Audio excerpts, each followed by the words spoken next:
come, I suppose, because Stephen Lawrence's name always stops my heart. You know, it's something that affected my life, you know, all those years ago, and it's just something I've always been very interested in and engaged with, you know, the outcomes of his tragic death. I wanted to come. I wanted to see the actual progress that needs to be done. We can't get it right in the workplace, which is largely a controlled environment. What chance do we have in the wider community? We've got to address these issues wherever and whenever we find them, and you know, I'm obviously happy to do anything that I can or that the Commission can to join in that fight.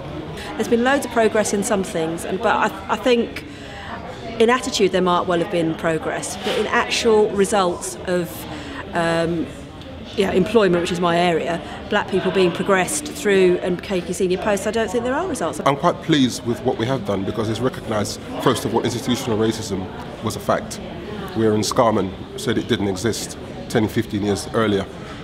So that was a landmark in itself. There seems to be 10 years gone by very quickly without a great deal of change or a great deal of progress. And as the time's gone by, you begin to hear race is not a word that they use anymore. They begin to use the word diversity, community cohesion, and you know, those words are fine.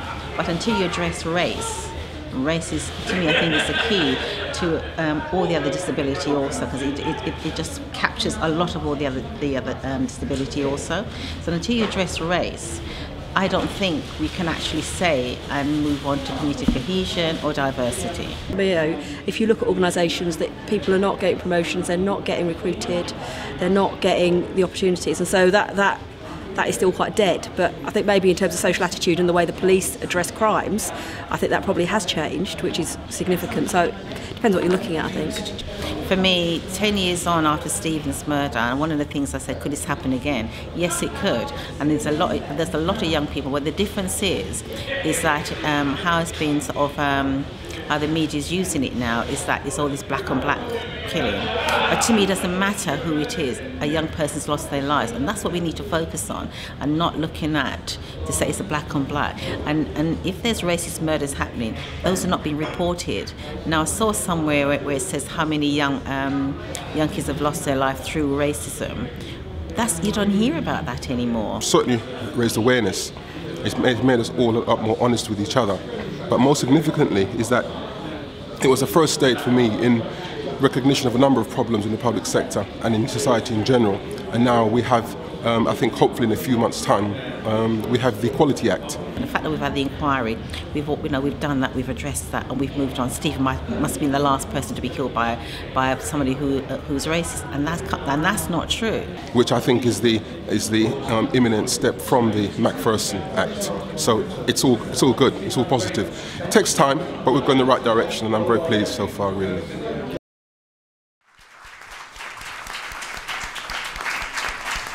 Now 10 years since the publication of the landmark Macpherson report, which in the aftermath of the death of Stephen Lawrence laid bare the extent of institutional racism within British life. So it is a good time for us to come together and to review progress and address the huge challenges that still remain.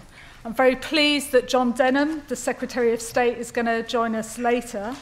And he'll hopefully be underlining the government's commitment to this agenda. Can I also thank Doreen Lawrence, Stephen's mother, for joining us here today.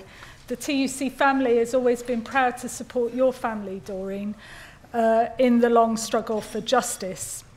As part of that process, you'll recall we set up our own task group to look at how we as a trade union movement could do better on race equality. And that's what led TUC and unions to put equality in tackling racism at the very heart of our constitutions, changing our rule books. It led us to launch a programme of biennial equality audits to measure how far we've come, to get thousands of our shop stewards and reps to sign up for our online Tackling Racism course. And last year, we began training and supporting a nationwide network of a new specialist equality rep, the new addition, latest addition to our family, already 350 strong nationwide and growing. But in my experience, progress is never a straight path, and the battle against racism is far from over, both in the workplace and in our communities. And again, in my view, you have to wonder why problems of educational achievement has hit the headlines as an issue of white boys losing out at school, when in fact the main factor in their achievement at school is one of poverty and class, not of colour. And not just in Britain, but across Europe, fascist organisations aim to make capital out of the recession. Whether it's in our workplaces or in our communities, everybody deserves dignity, respect, and equality at work. For us, fighting racism, prejudice, and discrimination can't be an optional extra, something tagged on to our everyday work. It has to be part and parcel of everything we do.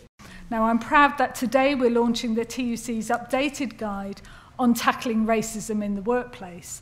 It is an absolutely vital resource for negotiators, covering everything from the law through to issues such as collective bargaining on agency workers and promotion. And I urge everybody to get hold of a copy, to read it, and above all, to act on it. And I just wanted to end by remembering the words of the journalist Gary Young, and he's been a great friend to the trade union movement, and he wrote up the Stephen Lawrence task group report for us. And at the launch he said something very simple but I think very powerful that always stays with me. He said, when black people rise, we all rise. And I think that means a lot to me for the trade union movement. Thank you very much indeed for listening. Thank you.